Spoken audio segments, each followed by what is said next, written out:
halaman 6 masuk ke halaman 7. Syara'a lakum minad dini ma wassa bihi Nuhan walladzi awhayna ilaika wa ma wassayna bihi Ibrahim wa Musa wa Isa an aqimud dina wa la tatafarraqu fihi kabura 'alal musyrikina ma tad'uuhum ilaih. Allahu yajtabi ilaihi man yasha wa yahdi ilaihi man yunib. Dia telah mensyariatkan bagi kamu tentang agama yang telah diwasiatkannya kepada Nuh dan apa yang telah kami wahyukan kepadamu dan apa yang telah kami wasiatkan kepada Ibrahim, Musa dan Isa, yaitu tegakkanlah agama dan janganlah kamu berpecah belah tentangnya. Amat berat bagi orang-orang musyrik agama yang kamu seru mereka kepadanya. Allah menarik kepada agama itu orang yang dikehendakinya dan memberi petunjuk kepada agamanya orang yang kembali kepadanya. Quran Surat Asy-Syura ayat 13. Mohon dijelaskan, tegakkanlah agama dan janganlah kamu berpecah belah tentangnya, Ustaz. Jadi syariat yang Allah turunkan kepada Nabi Muhammad itu tidak ada bedanya dengan syariat yang Allah turunkan kepada para rasul sebelum Rasulullah Muhammad SAW. Jadi sama. Dari Rasul pertama Nuh sampai terakhir penutup para Rasul yaitu Muhammad sallallahu alaihi wasallam, syariatnya, inti syariatnya sama. Kalau di ayat ini dikatakan an aqimuddin wala tatafarraqu fih,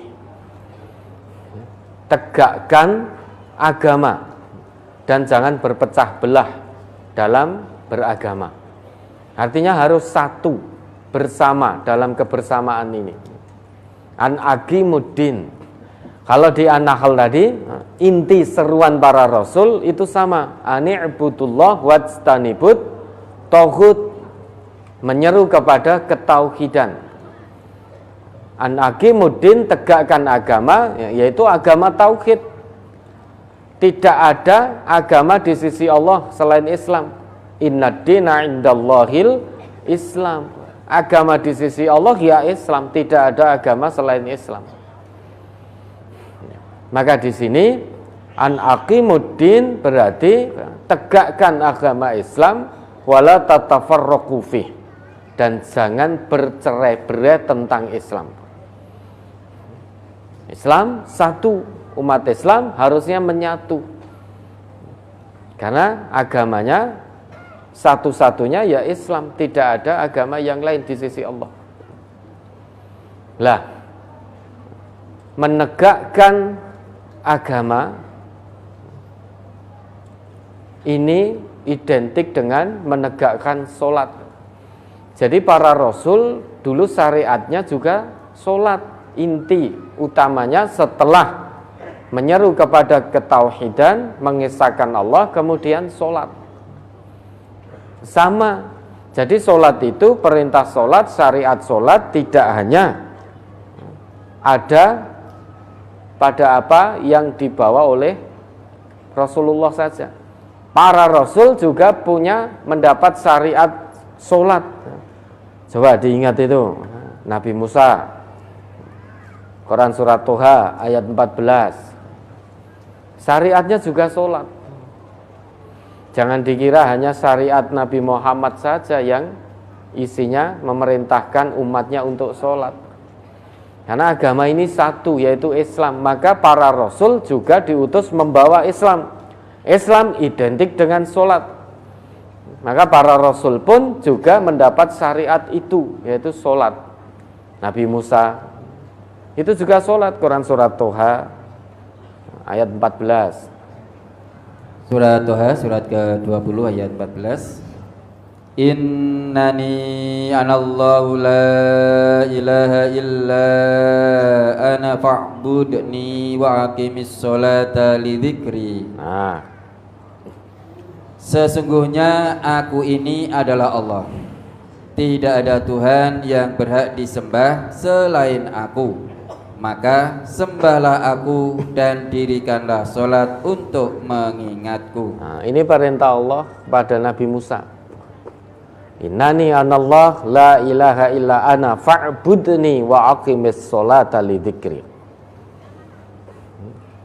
Setelah perintah yang isinya tentang ketauhidan, innani anallah, sesungguhnya aku ini adalah Allah, la ilaha illa ana, tidak ada Tuhan selain aku, fa'budni, maka sembahlah aku wahai Musa, wa aqimis sholata li dzikri, dan dirikanlah solat untuk mengingatku.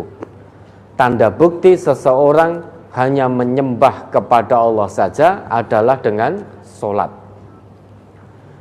Kemudian Nabi Isa juga membawa syariat solat.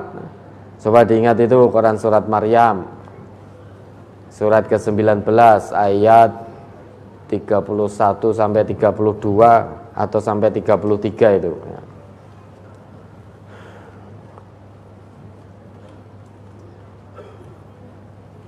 Jadi Quran surat Maryam. Surat Maryam surat ke-19 31 sampai 33. 31, 32, 33. Waj'alani mubarakan aynama kunt wa awsani bis salati waz zakati ma dumtu hayya wa barram biwalidati wa lam yaj'alni jabbaran syaqiyya. Wassalamu alayya yawma wulidtu wa yawma amutu wa yawma ub'atsu hayya. Dan dia menjadikan aku seorang yang diberkati di mana saja aku berada, dan dia memerintahkan kepadaku mendirikan sholat dan menunaikan zakat selama aku hidup. Nah, ini perintah Allah kepada Nabi Isa. Wa ausani bis shalah waz zakah. Allah perintahkan, yaitu Tuhanku perintahkan kepadaku, yaitu Nabi Isa di sini, agar aku mendirikan solat dan menunaikan zakat madumtu hayya, selama aku hidup. Jadi syariat Islam bukan hanya yang dibawa oleh Nabi Muhammad. Sejak dulu para rasul itu membawa syariat Islam, membawa syariat solat, membawa syariat zakat. Dan juga Nabi Ismail juga diperintahkan untuk solat. Coba Maryam 55.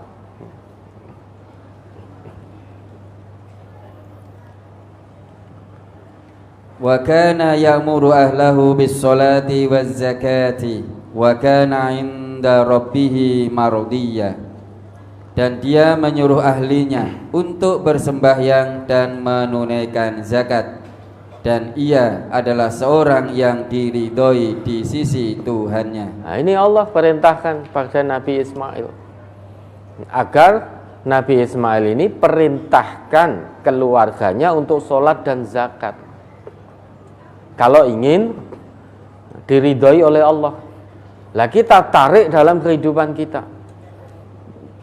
Kalau kita ini ingin mendapatkan keridhaan dari Allah, maka mari kita perintahkan pada diri kita sendiri, kemudian keluarga kita, untuk mendirikan sholat dan tunaikan zakat. Tanpa sholat, tanpa menunaikan zakat, padahal oleh Allah diberi kemampuan, maka jangan harap menjadi manusia-manusia yang diridhoi oleh Allah. Maka syariat para rasul itu adalah Islam.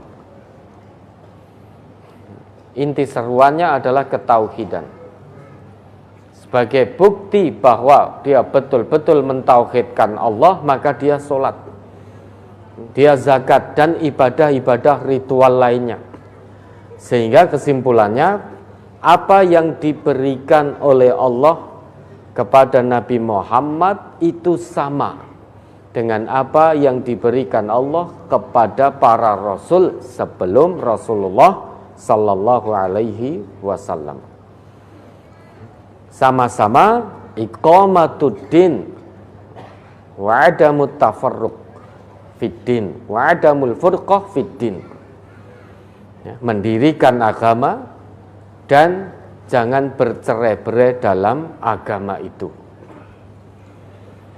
Sama-sama, tidak ada bedanya. Lebih jelas lagi An-Nisa 163. Kita akan mengetahui apa yang Allah syariatkan pada Nabi Muhammad itu sama dengan apa yang Allah syariatkan kepada Nabi Nuh. An-Nisa 163. Surat An-Nisa surat keempat ayat 163. Inna auhayna ilaika kama auhayna ila Nuhin wan nabiyyina min ba'di wa auhayna ila Ibrahim wa Ismail wa Ishaq wa Yaqub wal asbati wa Isa wa Ayyub wa Yunus wa Isa wa Ayyub wa Yunus wa Haruna wa Sulaiman wa ataina Dawuda zabura. Sesungguhnya kami telah memberikan wahyu kepadamu sebagaimana kami telah memberikan wahyu kepada Nuh dan nabi-nabi yang kemudiannya. Nah, ini toh. Sesungguhnya kami telah mewahyukan padamu wahai Muhammad sebagaimana yang telah kami wahyukan kepada Nuh dan juga kepada nabi-nabi yang datang sesudah Nuh. Sehingga apa yang diwahyukan Allah kepada Nabi Muhammad sama persis dengan apa yang Allah wahyukan kepada Nabi Nuh dan juga nabi-nabi yang datang sesudah Nabi Nuh. Yaitu ani'budullah wajtanibut taghut an aqimuddin wala tatafarraqu fih. Sama. Kalau apa yang diwahyukan kepada Nabi Muhammad isinya syariat tentang sholat, maka apa yang diwahyukan oleh Allah kepada para rasul sebelum Nabi Muhammad itu juga berisi syariat tentang sholat. Kemudian lanjut. Dan kami telah memberikan wahyu pula kepada Ibrahim, Ismail, Ishak, Yakub dan anak cucunya, Isa, Ayub, Yunus, Harun dan Sulaiman, dan kami berikan Zabur kepada Daud. Nah, lengkap toh? Jadi sama, tidak ada perbedaannya. Kemudian terjadi perbedaan itu karena manusianya yang memilih kesesatan, tidak mau menyatu dalam menegakkan agama. Bukankah Allah tegaskan kanan nas ummatau wahidah? Manusia itu hakikatnya menurut Allah umat yang satu. Satu dalam hal apa? Satu dalam penegakan agama dan satu dalam ketiadaan perpecahan dan tercerai-berai. Satu dalam ketauhidan. Satu dalam menjauhi tauhid. Itu manusia. Maka kalau ada manusia yang berpecah belah dalam beragama, merasa paling benar sendiri, ada manusia yang tidak mau mengisahkan Allah, tidak mau bertauhid kepada Allah, ada manusia yang tidak mau menjauhi tauhid, malah justru dekat-dekat dengan tauhid, maka kemanusiaannya dipertanyakan oleh Allah.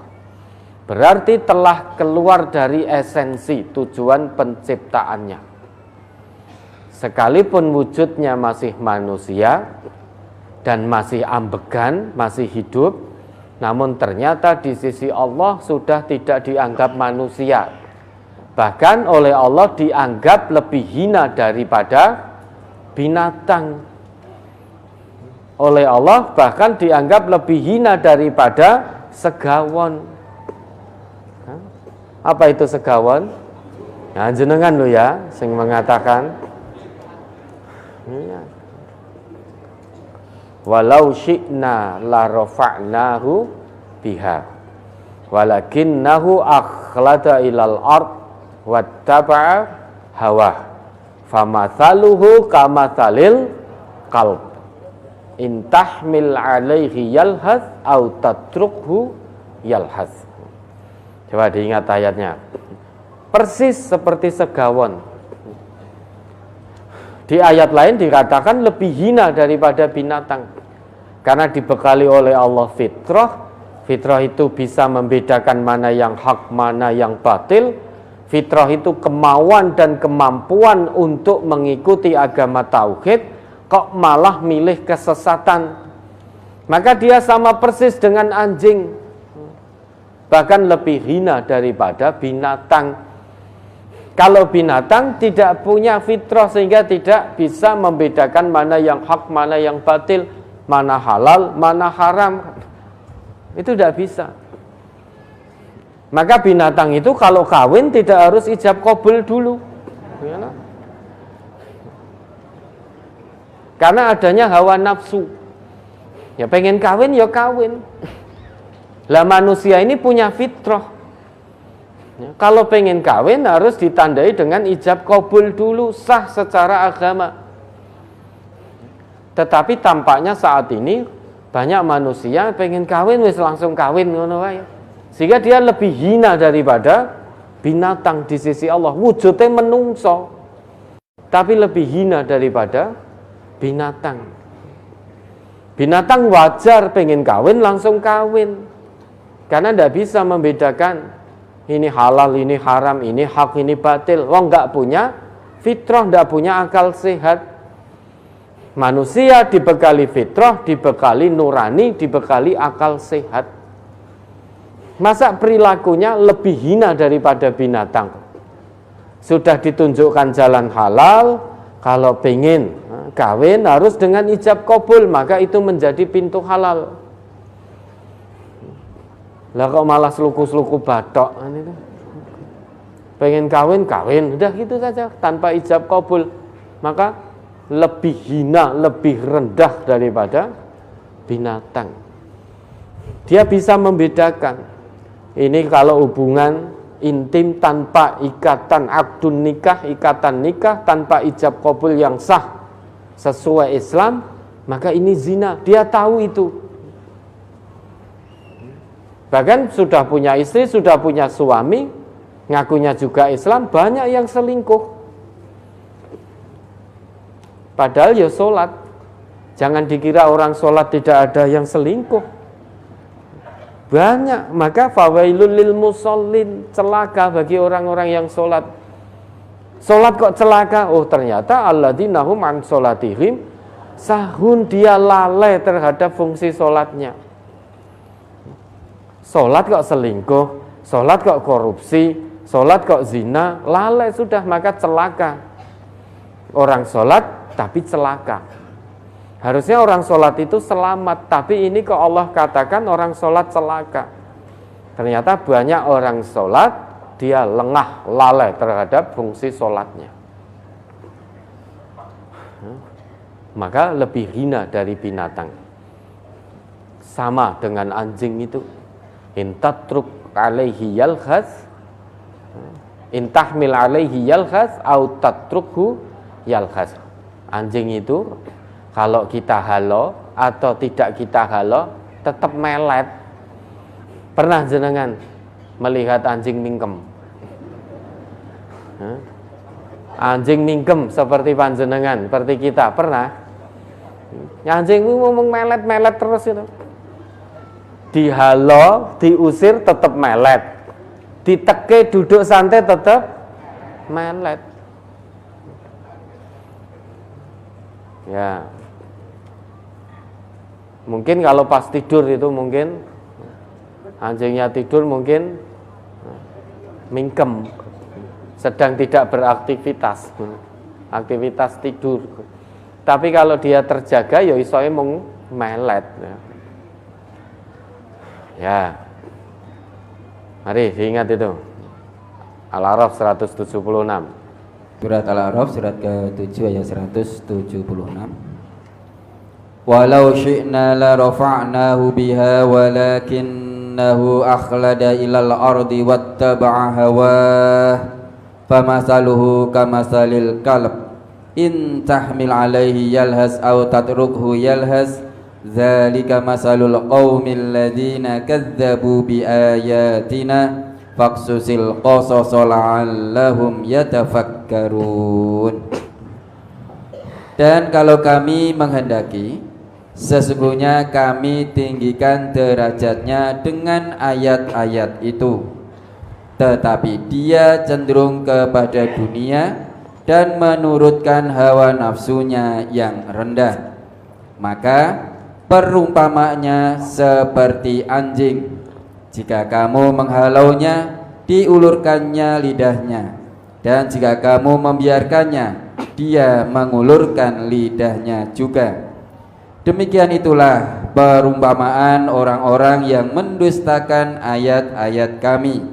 Maka ceritakanlah kepada mereka kisah-kisah itu agar mereka berpikir. Sebetulnya Allah itu sangat menghendaki kebaikan kepada seluruh hambanya. Maka Allah turunkan kitab suci itu berisi ayat-ayat, isinya petunjuk. Allah itu sangat menginginkan derajat yang mulia bagi hamba-hambanya.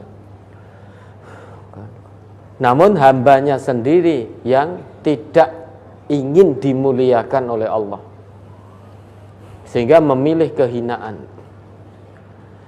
Padahal sudah sangat jelas bagi hamba itu, kalau ingin kemuliaan dari Allah, ikuti ayat-ayat Allah, maka akan diangkat tinggi-tinggi derajatnya oleh Allah. Walau syi'na la rafa'nahu biha, dengan ayat-ayat kami yaitu Al-Quran, niscaya kami akan angkat derajat mereka tinggi-tinggi di sisi kami, yaitu di sisi Allah, dengan cara mengikuti Al-Quran kemana Al-Quran membawa kita. Jangan lengah, jangan lalai, jangan meleng dari Al-Quran. Terus ikuti Al-Quran, apapun kondisi dan keadaan kita, baik senang, baik susah, baik kaya atau sedang fakir atau sedang miskin, baik sedang punya pekerjaan atau ketika di PHK, baik sehat, baik sakit, terus ikuti Al-Quran. Janji Allah, derajat kita akan diangkat tinggi-tinggi oleh Allah. Namun apa yang terjadi? Ternyata ada manusia-manusia yang memilih kehidupan dunia ini daripada kehidupan akhiratnya, sehingga dia meninggalkan Al-Quran, jauh dari Al-Quran, dan lebih memilih hidup dengan hawa nafsunya. Karena kalau dia hidup dengan Al-Quran, maka keinginan hawa nafsunya akan ada batasan-batasannya. Tidak semuanya bisa dilakukan keinginannya. Ada halal, ada haram. Itu kalau mengikuti Al-Quran. Maka dia menganggap Al-Quran ini sebagai beban pengekang syahwat, sehingga dia tidak senang. Karena tujuannya ya untuk dunia. Kalau tujuannya untuk dunia, maka kalau dia mengikuti Quran, dia takut dunianya akan terkekang. Keinginan-keinginan hawa nafsunya tidak bisa dia lampiaskan. maka dia tinggalkan Al-Quran dan lebih memilih hidup di dunia ini Tuhannya bukan lagi Allah, namun hawa nafsunya. Maka diilustrasikan oleh Allah orang-orang yang memilih kesenangan dunia daripada kesenangan akhirat, orang-orang yang memilih menjalani kehidupan dunia bertuhankan hawa nafsu daripada bertuhankan Allah dan perpedoman Al-Quran, maka digambarkan oleh Allah famathaluhu kamathalil kalb. Masalnya, perumpamaan orang seperti itu persis seperti anjing. Intahmil alaihi yalhas. Jika anjing itu kamu halau, dia tetap akan melet. Au tatrukhu yalhas. Anjing itu kamu biarkan, tetap akan melet. Sama orang itu terhadapnya kita terang-terangkan Al-Quran, kita jelas-jelaskan Al-Quran, dibawa di hadapannya Al-Quran dan hadis-hadis Rasul yang sahih, dia tetap akan melet. Ibaratnya tetap acuh tak acuh terhadap Quran, terhadap sunnah, tidak mau taslim, tidak mau menjadikan warisan Nabi yaitu Quran dan sunnah sebagai pedoman hidupnya.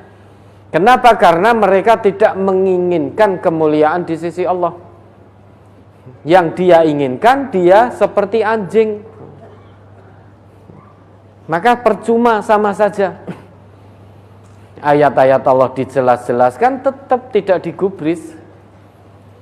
Sehingga mendapatkan penjelasan tentang ayat-ayat Allah, atau tidak mendapatkan penjelasan tentang ayat-ayat Allah, ya sama saja, hatinya tetap keras. Ya. Ini perumpamaan yang Allah berikan. Terserah Allah.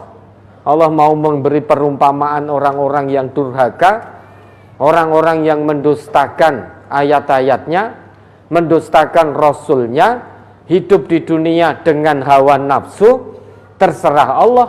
Mau diumpamakan dengan binatang ternak, mau diumpamakan oleh Allah dengan anjing, dengan asu, ya terserah Allah. Ayat ini jangan digunakan untuk menyindir orang lain. Kita gunakan menyindir pribadi kita. Kita sudah ngaku beragama Islam, tapi sudah tunduk patuh betul atau belum kepada kebenaran yang Allah turunkan, yaitu Al-Quran. Hidup kita sudah dipimpin oleh Al-Quran atau masih dipimpin kadangkala oleh hawa nafsu setan. Kalau kadangkala masih dipimpin oleh hawa nafsu setan, terkadang jauh dari Al-Quran, maka ya sama, kita ini ya asu berarti. Asu wujud menungso. Maka jangan tersinggung, jangan marah. Kalau dikatakan oleh Allah seperti anjing, terserah Allah. Allah itu kholik, kita itu makhluk. Makhluk harus tunduk pada sang kholik. Maka mari kita introspeksi, muhasabah di hari pertama ini. Apakah kita ini asu atau manusia? Kalau manusia, buktikan tanda bukti kita ini masih manusia di sisi Allah. Berarti kita mengikuti Al-Quran, mengikuti Rasulullah. Itu tanda bukti kita masih dianggap manusia oleh Allah. Namun jika kita sudah mengabaikan Al-Quran, mengabaikan Rasulullah, berarti kita menjalani hidup berdasarkan hawa nafsu. Oh ya sudah, di sisi Allah kita dianggap asu, ini dianggap anjing. Ya. Nah ini muhasabah. Ya. Masing-masing introspeksi pada dirinya sendiri. 1 tahun kemarin, apakah saya menjalani tahun 2022 itu sebagai anjing atau sebagai manusia? Kalau ternyata saya tahun 2022 kemarin saya korupsi, selingkuh, ini berarti Kadang anjing, kadang manusia. Kadang yo salat, Ramadan yo poso, berarti kadang asu, kadang menungso, setengah asu, setengah menungso. Terus piye? Bingung to. Padahal kata Allah, faman syaa'a falyu'min wa man syaa'a falyakfur. Kalau pilih jadi manusia ya dadi menungso tenanan. Nek pengen dadi asu ya dadi asu tenanan gitu loh. Jangan setengah-setengah. Aja gawe bingung malaikat gitu loh. Ya. Kalau tahun 2022 kemarin ternyata kita jalani tahun itu setengah anjing, setengah manusia. Lah, mulai hari ini mari kita berusaha menjadi manusia seutuhnya di sisi Allah dengan cara mengikuti Al-Qur'an. Dan Allah perintahkan pada nabinya faqsusil qasasa la'allahum yatafakkarun. Ceritakan hai Muhammad kisah para pendurhaka, kisah para pembangkang terhadap ayat-ayatku. Ceritakan kepada seluruh umat manusia agar mereka yatafakkarun, bisa berpikir dengan jernih, dengan hati yang bening, bagaimana biar tidak menjadi anjing sehingga tetap menjadi manusia seutuhnya. Kesudahan para anjing itu ceritakan pada mereka. Kesudahannya seperti apa? Oh, ternyata binasa sengsara. Fir'aun binasa sengsara. Haman, Qarun, kaum Ad, kaum Lut, sengsara semuanya. Nah, kita dibekali oleh Allah akal, hati untuk berpikir jernih.